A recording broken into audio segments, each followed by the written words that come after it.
Our next speaker and presenter is Munyi Ziga. Munyi is the CEO of Core Design Africa. Munyi, over to you as we move forward. Over to you, Munyi. Yeah, I was saying thank you, Ali. Thank you, Laura, for creating this, and fellow panelists, and thank you guys for joining in. I mean, mine is just to sort of just raise a couple of talking points. I want to believe that most of the guys who are joining in here, in one way or another, you're either playing within the fintech space, or you've got experiences around what's happening, and you've got some ideas. So I think for me, it's just to make some few pointers, and then we can have a debate later. Not quite sure whether my presentation is up, but essentially, I think for me, as I start, I'm looking at a situation where, globally we're moving from where economies are actually moving from responding to the COVID era to actually now starting to recover. And it's something that, is affecting all businesses, including the fintech companies.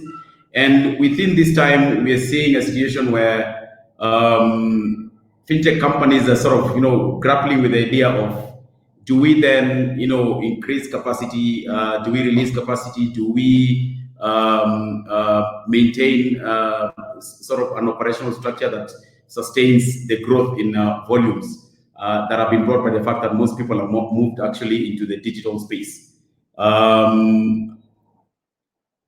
So we are sort of in a transition space right now, and critical decisions have to be made by the fintech companies. However, what you see is actually an opportunity where fintech companies can come in and create solutions that actually allow us to sort of get into the new norm. There's a lot of behavioral changes that have happened around social distancing, the restrictions of movement due to the lockdown, the change in human behavior, human contact, and all that. That of course will disrupt things like what we call proximity payments, service industries like hotels and tourism and all that actually rely a lot on contact. So we then ask ourselves, what role can fintech companies play during this crisis?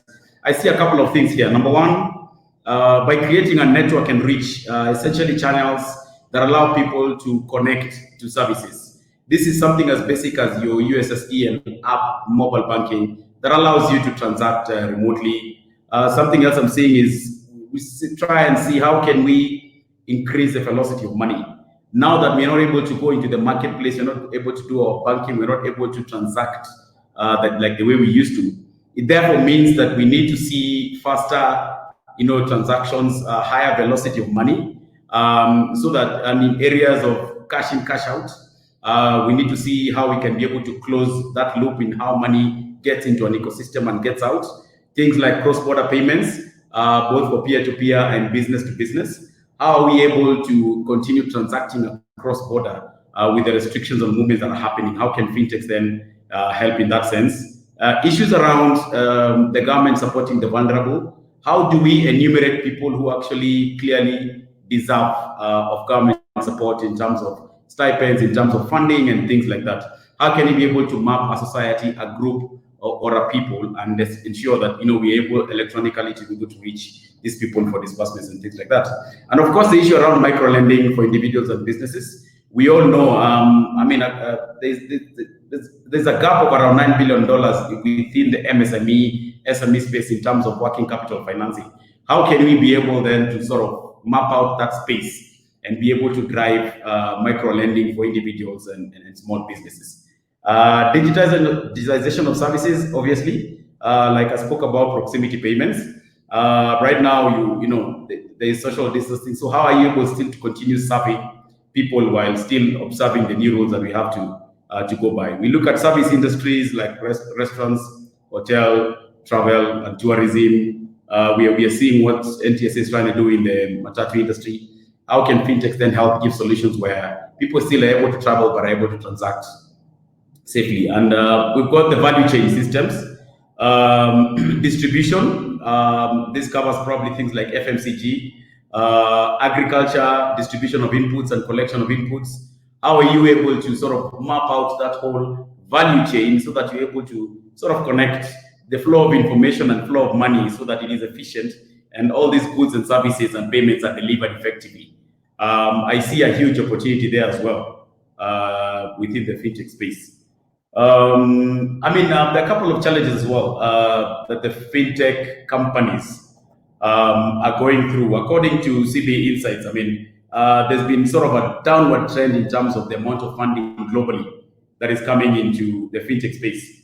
But what you find, however, is that the more established fintechs will still continue to get funding. But when you look at the smaller startups that essentially are really trying to solve some of these challenges that we're talking about, it will be hard to come by where they're getting enough funding that will be able to scale their business. So this then sort of presents a challenge in terms of how do they grow and scale their operations.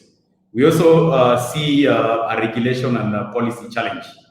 We've all seen it here in Kenya a couple of months ago. One policy that is meant to sort of alleviate challenges during the COVID-19 period ends up also affecting operations of other financial technology companies. Like, for example, when you look at the abolishing of mobile transfer charges, how does that then affect the players in the payment service provider space? Excuse me. Then we are looking at introduction of things like digital services tax. How does that affect? Does it stifle growth of innovation? Does it put more pressure on fintechs that are trying to find a way of growing in this market? Remembering that we only at between 10 and 12% in terms of digitization of transactions in the country. So how does the introduction of additional taxation then help or stifle the innovation in the country?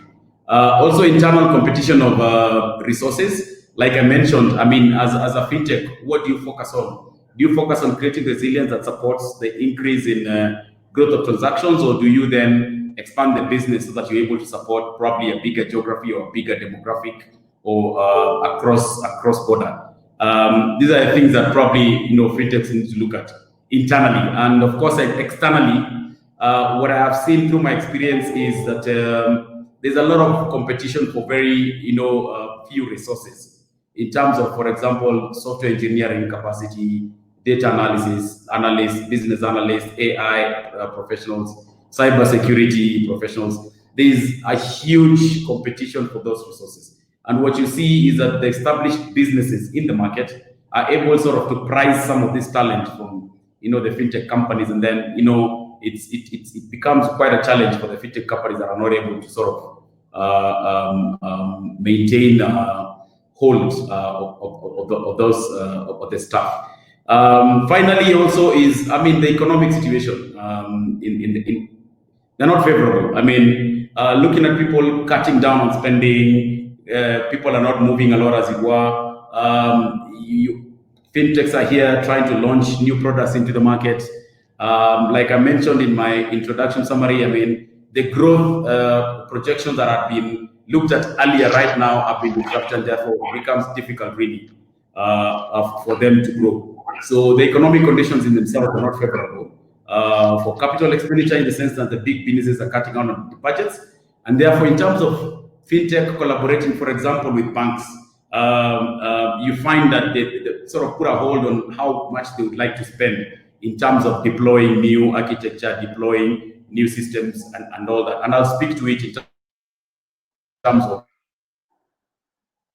the solution to that in my final slide. Having spoken to that, is not all doom and gloom. Just a couple of opportunities that we need to look out to. Number one, I'm looking at banking as a platform. I put this out deliberately. Not so much for the fintech companies. We also do realize that Kenya as a market have got banks where they've got fintech arms and they're trying to do things around the financial technology space. But what I'm seeing actually, most of the products that are coming out in the market, they're sort of trying to ring-fence what the bank is actually trying to do and their customers and their ecosystem. But I want to challenge us today that we need to look at how can we be able to open up, those platforms to other companies like Fintechs that can come in then and develop, solutions on top of the platform. So today, when I look at what we are trying to do, we're trying to look at, within the life cycle, within the lifestyle of a user, where do they spend their money, and sort of try and follow that and create products around that area. And when I look at banking, as it were, as they continue digitizing their processes and all those things, we need to look further and see how do we then create lifestyle products that fit into the lifestyles of the users, as opposed to sort of try and digitize a bank, as it were, and create channels for the banks and create an ecosystem for the bank. And this is the challenge that you look at that goes across banking, into the telco industry, into M-Pesa. How can M-Pesa be a platform as opposed to a payment gateway? So when you look at M-Pesa for business, I still feel it is more leaning towards a payment gateway than a platform. Otherwise, we need to look at partnerships that are API enabled. I'm looking at ecosystem platforms as well. We still see a lot of fragmentation in the industry. So solutions are sort of built in silos per se. So you see somebody that fixes a problem within the agri sector or in the education sector or the health sector. But at the end of the day, I always believe innovation starts with the user. So if you're fixing agriculture, health, and the rest, you're still addressing the same user. So then how can we then start looking at innovation from a user perspective? And in that sense, then look at an ecosystem that's something that needs to be brought in together so that you can... Sorry, Muni, to interrupt. You need to wrap it up now. Yes, I'm on my last point. Thank you. And finally, for me, is what I'm calling democratizing finance.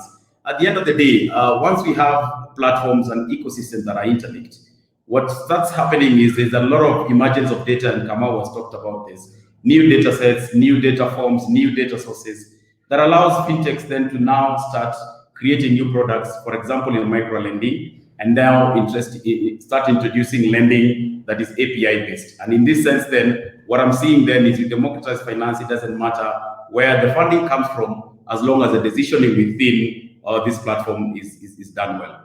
I think that's my time. Thank you guys. Muni, thank you so much for that, for elaborating quite a number of things. I'm going to come back to you with a number of questions, but I can already see quite a bit of questions that the audience is already asking. So we'll come back to that.